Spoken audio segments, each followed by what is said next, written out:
Welcome back to Tea and Couch with Alisa, where we spill all the tea about sexuality.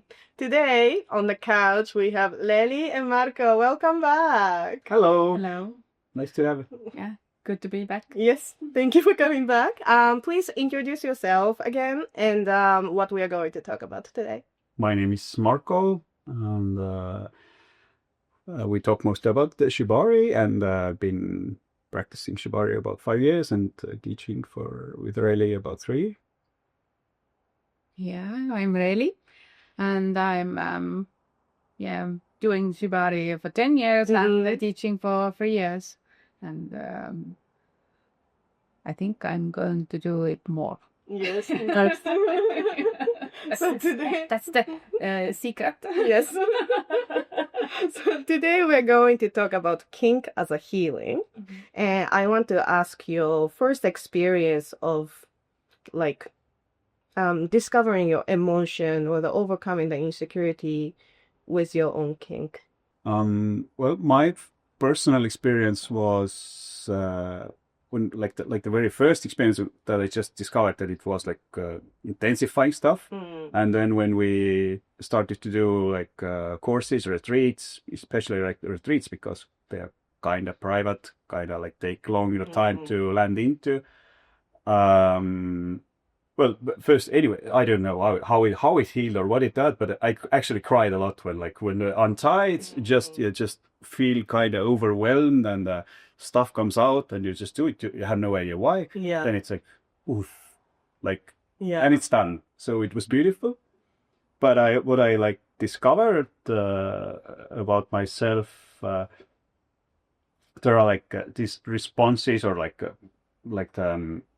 because in rope you are tied in, compacted or whatever. You have nowhere to escape, so you have this. I don't know if they're not trauma responses or whatever survival responses, like the fight, flight, freeze, spawn. I had this really strong the fight reaction because I couldn't relax into the rope, so I was always trying to get out or just. And when you were actually suspended, I can't relax it, and when you tense up, it adds much more pain, much more challenge, and I was I can't do it. I just can't. And that was something that came to my realization or attention, and when I knew about it over time, I was okay. Let's try to relax, and then everything actually goes much easier, and you can and it's actually it can be even nice. And for me personally, I took this parallel to my real life that I'm also I don't want to my first reaction is to a man do it or not in in a fight way, but just you have to solve everything, you have to do everything, but there are some stuff that you have to surrender to it. It's something that you cannot change. So find the balance that there are things that you can't change and you relax to it, and then it's not so bad. It's an experience or it's something to whatever. And that was my, and I would say it's still an issue for me, but not that it's come to my attention. It has helped my life quite a lot. Yeah. Removed a lot of tensions or the constant chewing to relax more into life itself. Yeah, because obviously, being completely healed is unrealistic goal, right? We cannot be completely healed. But how is your own kink or the rope is helping you for your healing journey for you, Reeli? I was when I was listening Marko, I realized that when I was starting doing rope, I was married, and then it very much helped us to overcome our problems, because after you have been tied up, you can release emotions, and you can then you can easily talk about stuff that you didn't know it was there. That's helped us more, and I realized that when we were over 5 years or so married, and then Shibari came our life, and it combined us together so much more, and it helped us to develop more with ourselves and our relationship also. It was very interesting and healing. Yeah, I would love to hear more about that. So how does do you think exploring kink together as a couple deepen the intimacy and the relationships? Yeah, it's the best way to explore it, because then you can share everything that happens and be present for each other, and it can be very powerful tool to combine you together and grow together. That's why I'm very glad that Marko is also with Shibari. I mean, when I thought about the team, what was one thing, like when we talk for example sexuality, it's not a thing itself. It's still it's still you. It's your personality. So you there everything is kind of like combined. So but from different practices or teachings or whatever, you can take something and you can reflect on in some other parts. For example, like if we're talking like sexuality and kink, for me, I would say why I like rope is rope really gets you into this really vulnerable space where you can really see something that you maybe haven't dared or you know it's there, you hide it away, or whether either it's a desire or it's some pain or whatever that wants to come out, and you can take that and you can put it to some other part, for example sexuality, some kind of desire or some kind of thing that you want to do, that it doesn't have to be done with rope or whatever. So you can take all these different, or something from tantra, like sensual, or there are also what's it's a bit different theme, but what I really like discover, everyone has their own erotic blueprint, how they approach physical contact or sexuality. So it's everything is combined. So it's good to take one part from kink, for example, and you can check how it works in the other parts. In the relationship, how do you think one can bring up about exploring the new kink or new places?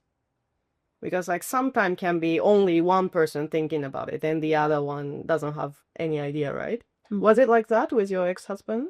It was I think in the beginning it was like that, but it soon became our both kink, and it developed. That's why more because we really both enjoyed it. But it was difficult because this emotional stuff, we didn't know it will come up that much. Yeah. But it was mostly good. Also, what I again really like about kink as a scene or thing overall is that because of this vulnerability, all the people who are practicing, or I can say all, I can speak to everyone, but it's kind of written into it, the consent and to really communicate clearly and a lot about either boundaries or what you want, what you don't want, what you like. So you're kind of forced to really communicate really well, which often lacks in a lot of relationships, that they don't talk, which is a big issue. And if you don't talk to each other, then problems will sooner or later come in one or other form. So if you come to this kind of culture, you are introduced to a way that you have to talk a lot and you have to clearly communicate. And it's difficult for many, but it's also something that you will learn. And it also has helped my relationship to her or myself a lot, like, because I was also like, I never talked about anything, but not like anything. It's like the usual man, like, you know. But then when I like when I started met her and started like say actually what I wanted to say, it was like, Yeah. you know, yeah. And I would say that's already really, really big improvement without any kink at all. Yeah. If you discover this, yeah. Do you think men usually have more difficulty expressing their emotions? Yeah. Yeah. Yeah, for Of sure. course. More than women. Yeah. Have you ever witnessed someone like kind of overcoming the fear of expressing or like insecurities during the rope session? I mean, like that one client that I have for a really long time now, it's like and it's a her, so it's also really, it's not like just a man thing, but it's like over time it has improved a lot, but it takes time, like, and you actually kind of like hold their hand and like say you have to say this, or you have to kind of like not have to, but it's important for both of us in a way. And then they, oh yeah, if because if you're so suppressed, like yourself would suppress everything, it's really difficult to like open up, and it for some it can be easy. Oh yeah, okay, now I know. And why I like, again, like why I like rope, because through this physical challenge, which for me is what I like about it, it has to be some part of the like session. The physical challenge will like take it, you literal way take like layers away, the physical layers away, that where the emotions can come up or something can like again brought out to the open, like either positive or negative. It's something that you can pay attention and something can be aware of. Do you have any story like that, Reeli? Not quite, because I don't have regular plans. Yeah. I hope I will. Yeah. But right now I have different clients who have come visited us me once or twice. Just Is there any challenge you're facing right now with your own kink or with a rope? Not, yeah. I don't. I would say like overall it's still the theme, what I like told earlier to, but I'm seeing how manipulative cleverly I am about myself. Like I know it's there and I'm kind of like putting away, and I'm when I'm actually like when I'm getting I've had this good experience and I've like stepped further and I know I could or should step further, but I'm like I'm not letting myself, or it's a weird, it's for me it's like fun way to watch myself. But yeah, I think that a lot of people like gaslight yourself like that, or like you know, self-destruction or self-sabotage is a big thing. Yeah, it's funny, kind of. And I'm sure there's a lot of people in the world who kind of feeling ashamed or judgmental about their own desire. So for people like that, what advice would you like to give?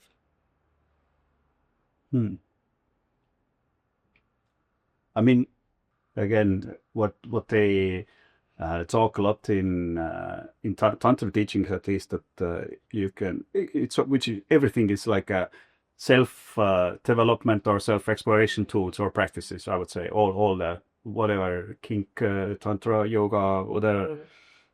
But in yoga, you're like doing it on your own, and you can go deep and far.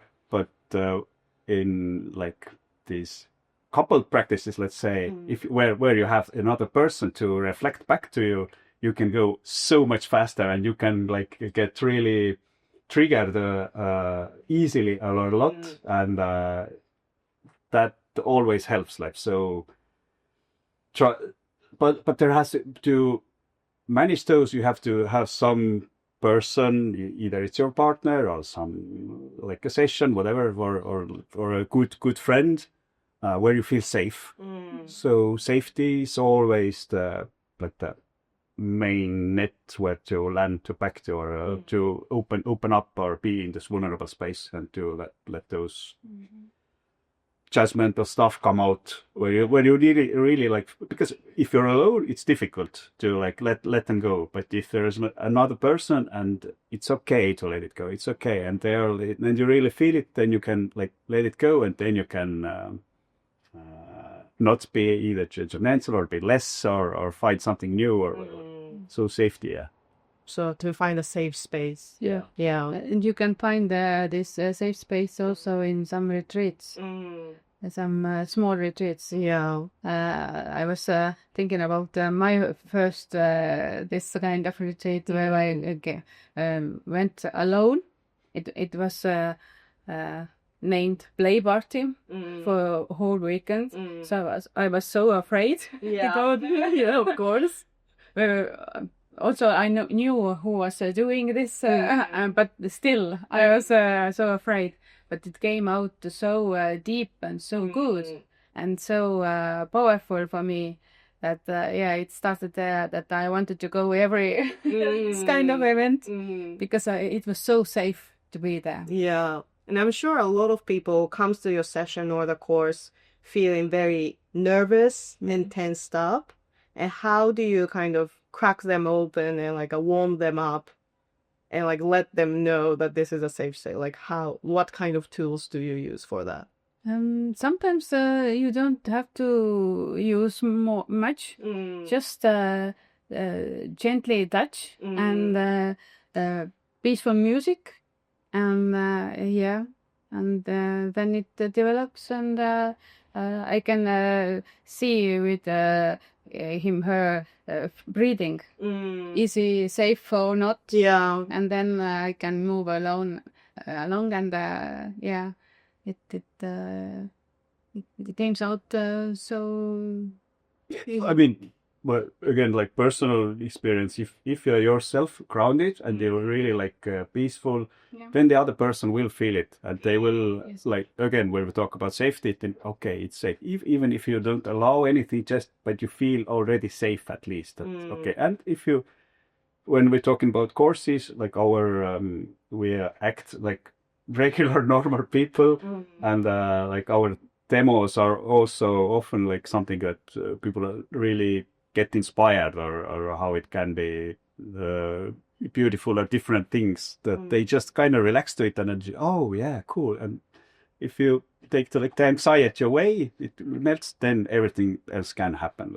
So I would say just be yourself, be grounded. That's again like my experience, or what I am doing. And sometimes also like we do simple exercises as well that maybe in different places that help to tune into either place, or if there are many people, to like kind of slowly take it and get to know them and experience them. Because if Kink is new, you don't know your reactions yet. Or again, when we talk about like boundaries, you may have difficulty to say stop, or I don't like this. So we usually, for example, in the Rook Date event, we do these kind of exercises that you have the experience that you can say no to someone, and so even if it's maybe later you don't, but at least you've had the experience, or the other way as well, that someone rejects you, that you can manage it, that it's okay. So it's, if we're talking about like courses, then these kind of exercises are, but like sessions, you just wait, see, and be like really present in the moment. That's it. Because sometimes people don't open. It's not like a thing that if they don't want to open up, then it will take more time. Then you just kill time. So not to force anything. No. Again, if we want to compare it to sexuality or actually having sex, it's the same. Like a good foreplay, take the time to warm up, and maybe sex doesn't happen. Maybe rope session doesn't happen. It's okay. But like you got the safety feeling at least, or just enjoyable, whatever. And maybe next time, I think kink and rope is always like, a lot of people think it's directly connected to only sex. But a lot of people doesn't understand it's actually a self-discovering and a self-healing. So is there any kind of myth that you want people to unlearn? Yeah, I would say that's like the main one, and we're had for some like events or places where it just they don't imagine it being anything else. Like, how do you not have sex afterwards? Or why don't they? No, but later you do, did you? Or like. But does a lot of people come to your course thinking it's a sex party? Not a lot of stuff they have, but they have to. From time to time, there still happen. Some people, or they,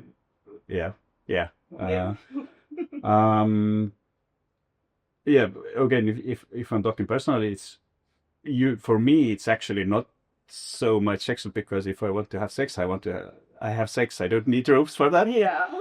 To make it interesting. Sometimes it's so fun, but it's not like a main thing for me, because ropes or like the kink or playing with reactions, emotions, it's so differently more like pleasing or giving me much more than okay, now let's have sex or whatever.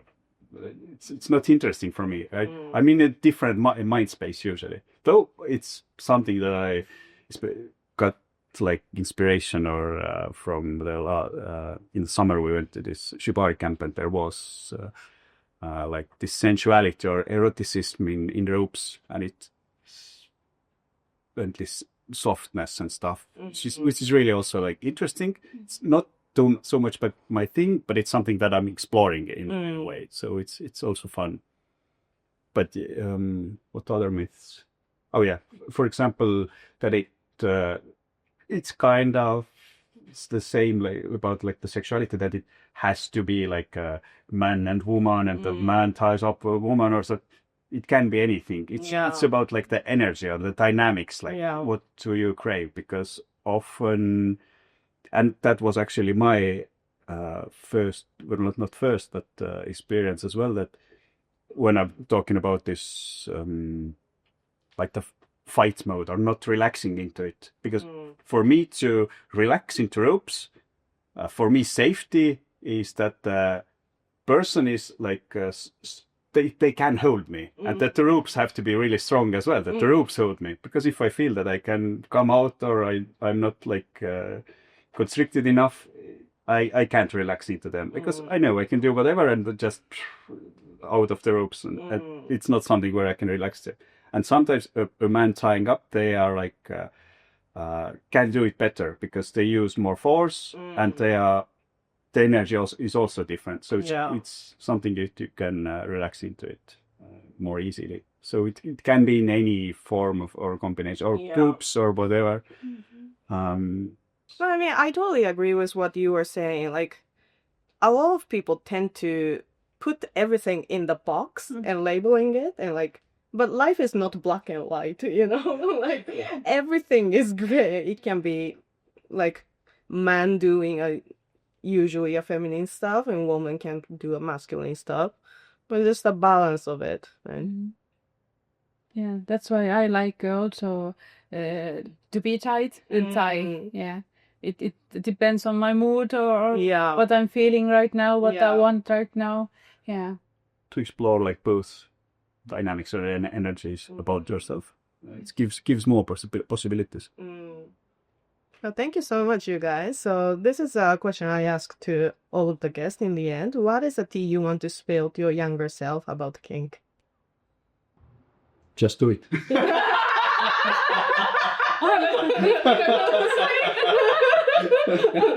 We are not sponsored by Nike. Not yet. Just do it.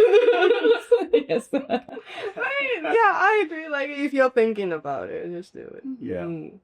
Because just thinking about it, it's not gonna lead you anywhere. So, like, taking the first step is usually like the hardest and most difficult. But when you overcome this, you like a lot of new stuff opens up, and you realize, oh, yeah, actually, it wasn't that hard after all, or challenging, whatever. Yeah. Thank you so much. Thank you.